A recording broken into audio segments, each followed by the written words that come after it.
YSR Congress party ఎమ్మెల్యేలు శ్రీనివాసులు, గురునాథరెడ్డి, అలాగే మాజీ ఎమ్మెల్యే సుజయ్ కృష్ణ రంగారావు 3 పేజీల బహిరంగ లేఖ రాశారు. ఇందులో చంద్రబాబును ఉద్దేశించి సూటిగా ప్రశ్నించారు.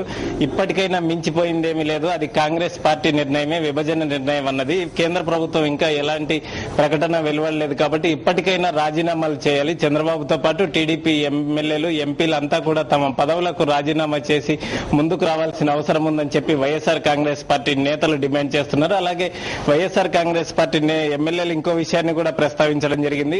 విభజనకు వ్యతిరేకంగా ఉన్న 3 పార్టీలు, వైఎస్ఆర్ కాంగ్రెస్ కానీ, సిపిఎం కానీ, ఎంఐఎం లాగే మీరు కూడా ఉండండి, విభజనకు అనుకూలంగా ఉన్న పార్టీలతో మీరు కలవద్దని చెప్పి ఇందులో ప్రస్తావించారు.